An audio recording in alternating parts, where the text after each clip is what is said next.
How's it going, people? Right, so this episode today is going to be the first episode in a new series I'm going to be doing called This Game Sucks. Basically, it's going to be myself and the boys at some point or another discussing games that we don't enjoy. Obviously, it's just our views. Other people may disagree.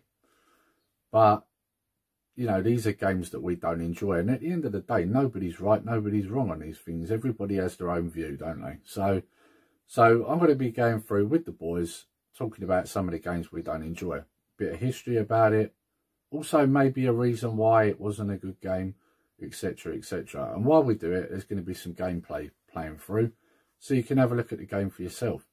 And the reason why I'm doing it this way is because, you know, some of you guys and girls out there, if you're not from my generation, you might not have heard of this game. And, you know, although it's a bad game, it's an important part of history. So, especially when it comes to gaming. So, you know, it's something that you might find enjoyable, something maybe you didn't know about. And anybody who's part of my generation will probably agree with this one in particular, because it was a really bad game. Right, so I've made a few notes. Let's get on with it. Right, so this episode is obviously about E.T. on the Atari. To be specific, the Atari 2600. Oh, what a bad game. Right, let's get into it. We'll discuss why it's a bad game. Right, so this was designed by Howard Scott Warshaw in 1982. Now, this game was completed in just over 5 weeks.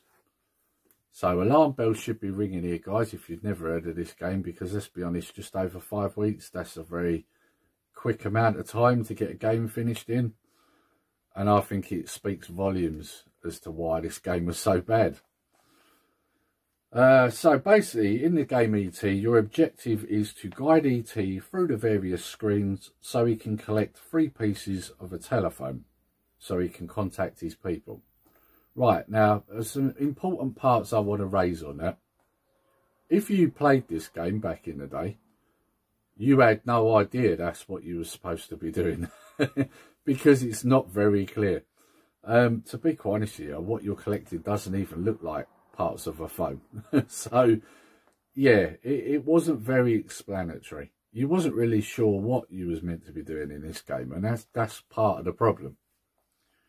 Right, this game is often classed as the worst video game of all time.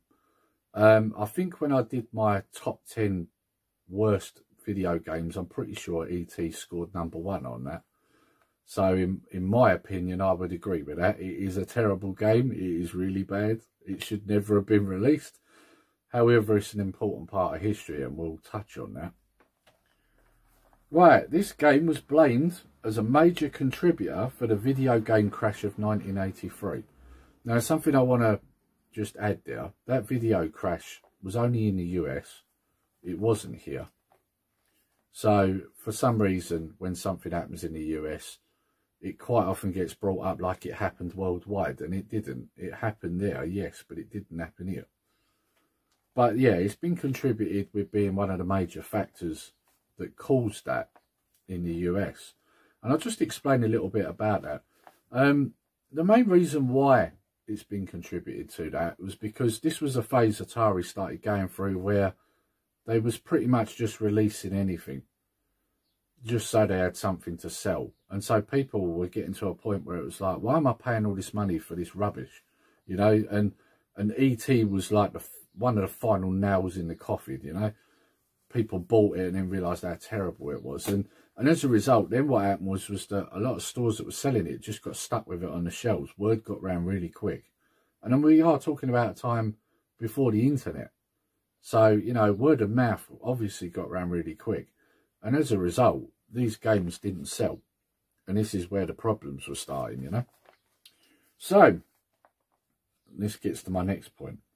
An urban legend stated that carts of E.T. were buried in the Alamogordo, New Mexico landfill, and that they were covered with a level of concrete.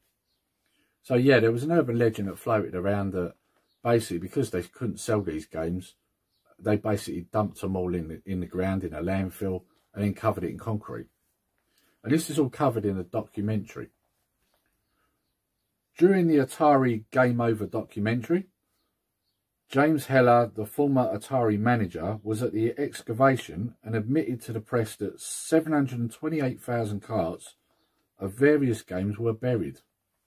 Yeah, he mentioned that they were buried in this landfill. Now, people thought it was just ET cartridges, but he said there were 728,000 cartridges of various types. So during the documentary, and I've watched this, you do see them actually dig it out, and they do find some ET carts, but not as many as I think they were led to believe. A few were found though. Only 10% out of an approximate 1,300 were recovered, and they were ET cartridges. So yeah. Now, the funny thing is with this game is it's a bad game, and it holds a lot of history. And as a result, although it's a bad game, the cartridge is actually quite expensive to pick up in good condition, which is weird. But then this is what happens, isn't it? Bad games do go up in value. And I think it's because probably what happens is a lot of people get fed up with these games because they're so bad. They bin them. And then what happens is you end up with a shortage of them, so the price goes up. I mean, I hate this game, but I've got to be honest, I wouldn't mind owning it because it'd just be nice to have it on a shelf. It's a little piece of history. And if you're a gamer, I think it appeals to everyone, although it's a bad game. And as you would have seen if you was watching the footage that was playing, you would see while I was wandering around trying to play this game, and I do use the word trying, you'll notice that I constantly fall down holes and it's almost impossible to get out of them. And then when you do get out of them, quite often you fall back in it again. And as you would have seen from the gameplay footage, not only is it a bad game, but you really haven't got a clue what you're doing. And I didn't have a clue when I first played it, I can tell you, and a lot of other people didn't. You know, it's only when the internet come about that we started finding out, you know, what you're supposed to do in this game. I think up until that point, most people didn't have a clue. Unless, of course, there was interviews done with the guy who created it. He may well have said that. So, but the other thing we found out was the reason why this game was made so quickly was because it was all left a little bit last minute, and they were trying to rush it out before or around the time the movie was released. And so, as a result of that rushing around to get it finished, we ended up with a game that was terrible. So, and I think that's an important lesson to learn. Although I would argue that the gaming industry haven't learned this lesson because they still do it now. Good example would be that new Cyberpunk game, wouldn't it? You know, games come out, they're broken. And you get patch after patch after patch, you know. Just finish the game. Do it properly. Bring it out. Make sure it works properly when it first comes out.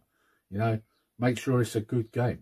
In terms of this game, E.T., I think people would have much rather preferred that you brought it out after Christmas and it be a good game. Not rush it, bring it out for Christmas and have a load of disappointed kids when they got it for Christmas. Because that's basically what happened. So, yeah. Anyway, a little bit of history for you there, guys. I hope you enjoyed it. I know I enjoyed doing it. Although I detest this game, it does suck. I do also like talking about it because it is an important part of history. It's funny, isn't it? It's a bit of a love-hate relationship, you know. It's something that needs to be remembered. And it's also a lesson to the gaming industry now. This is something they should pay attention to. Because if you keep repeating these mistakes, you know, this will happen again. Maybe not a crash, but it certainly will affect the gaming industry. And I would say it already is to a certain degree. You know, there's a lot of us guys that aren't interested in the new gen. It hasn't changed much. They haven't innovated it a lot. And also from what I've been seeing, there's a lot of bugs with some of the new games. So, you know, this is something they should really pay attention to. Otherwise, history will repeat itself. Anyway, I hope you've enjoyed this video, guys. And if you have, please like, share and subscribe. And also hit that notification bell so that you're made aware of all our future videos. Also, I'm going to mention about the Nerdy Geezer Facebook group. You may be a member of the page, but if you're not a member of the group, go over and join it. Because at some point the page will be going. The group was created so that everybody could get involved, post their videos, whatever they wanted to post, providing it's good for the community, let's put it that way. Yeah, get yourself over there, join the group. And also I'm going to mention about the Retro Emulation Facebook group, or fan group as it's called.